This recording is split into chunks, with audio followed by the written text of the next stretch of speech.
Miguel, meu amigo, para ele todos vivem. Mas aonde você aprendeu isso? Simples, estudando a lição. Estamos de volta, vídeo de sexta-feira aqui, tá? Estamos com o Luan aqui do lado. Sexta-feira tem como título aqui a questão desde o princípio. Então o Luan lê para nós Lucas 20, verso 38. Meu amigo, ó, diz o seguinte, hein? É a frase do título da semana, hein? Ele não é Deus de mortos, mas de vivos, pois para ele todos vivem. Que verso maravilhoso, hein, Miguel? Quando eu vi esse verso aqui, gostei demais, hein? E gostaria de estar perguntando para você o que essa frase de Jesus fala para você, o que significa essa frase aí? Então, isso aqui nos remete a várias situações, né? Primeiramente, que a visão de Deus das coisas não é a nossa, né?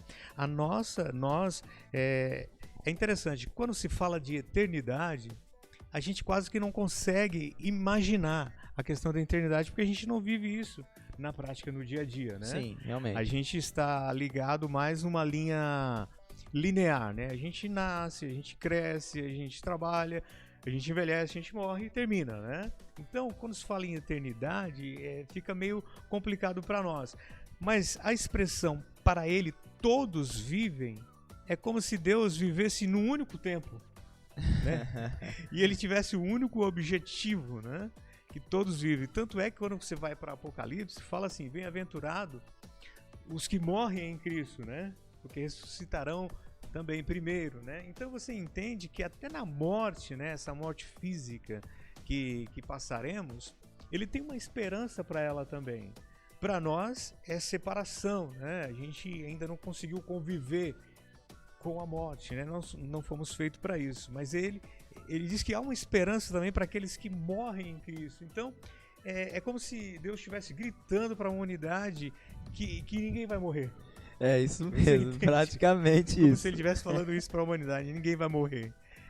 Legal, e Jesus tinha acabado de falar sobre Abraão, Isaac e Jacó e tinha falado aquela frase eu sou, né, que nós estudamos durante a semana. Então o que ele estava querendo dizer assim, ó, eles morreram, mas pra mim eles não morreram.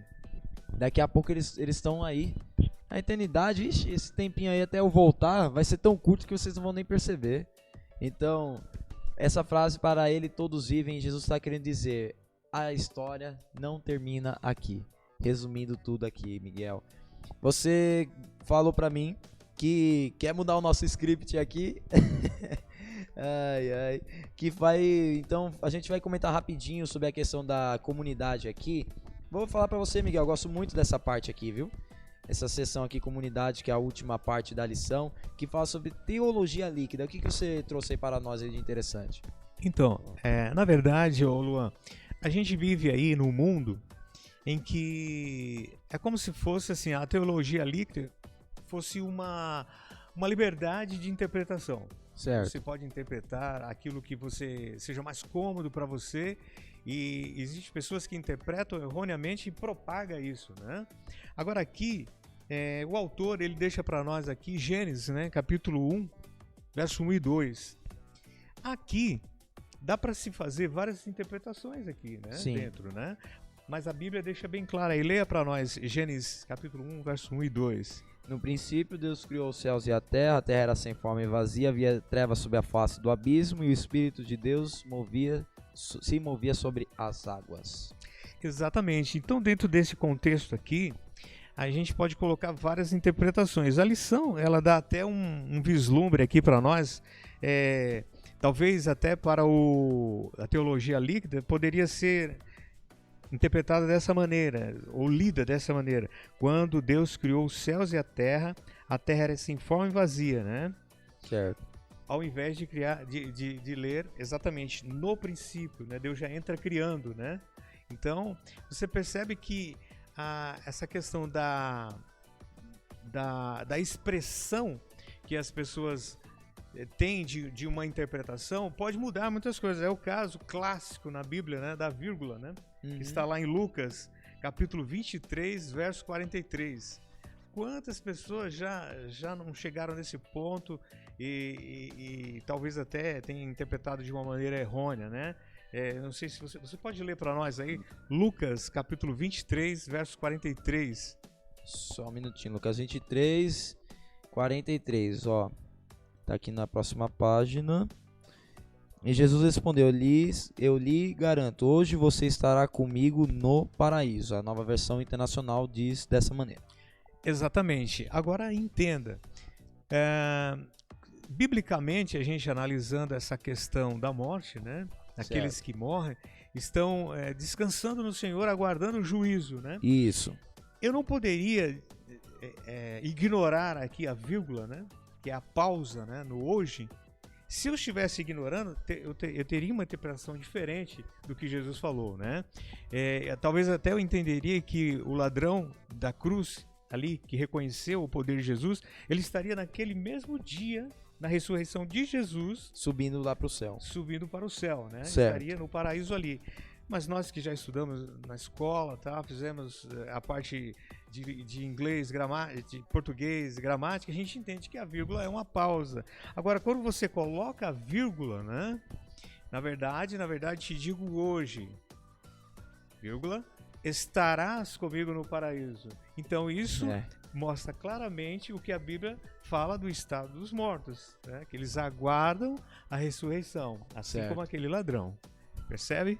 Então essa é a questão da interpretação de hoje, né? Esse é só um tema, mas existem outras interpretações que podem estar errôneas e pode ser propagada aí e as pessoas não buscam o conhecimento correto que deveria ser. Então nós estudamos, né, durante essa semana e ao longo do trimestre que quando a pessoa morre, ela volta para o pó. Então essa interpretação de que a pessoa, o ladrão da cruz, ele estaria indo para o paraíso naquele exato momento, também está fora de cogitação. Exatamente. Não existe essa interpretação, mesmo porque a Bíblia nos fala exatamente do estado dos mortos, né? Que eles aguardam o juízo. Sim, o que Jesus estava querendo dizer ali é que, na verdade, como o ladrão ele não teria mais oportunidade ao sair ali da cruz, o destino celestial dele já estava sendo decretado ali, porque ele estava definitivamente na face da morte decretando que ele estava querendo estar com Cristo. Exatamente.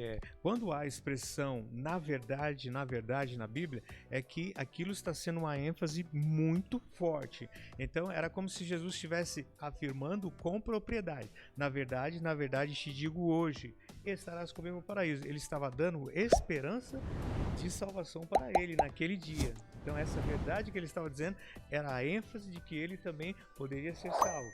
É isso mesmo. E para finalizar então, meu amigo, a última pergunta: quais são as promessas? Nós falamos que Deus é o Deus do tempo, né? Quais são as promessas que Deus faz no passado e que você quer reivindicar hoje como uma realidade futura? Bom, biblicamente nós temos várias, né?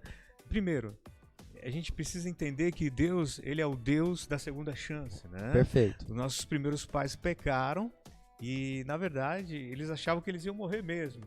Mas Deus somente os expulsou fora do paraíso e a vida ganhou um novo cenário, né? O suor do teu rosto comerás o teu pão. Então essa já é uma promessa também para os nossos primeiros pais. De lá para cá, você pode perceber que Deus sempre está cercando o seu povo de promessas, né?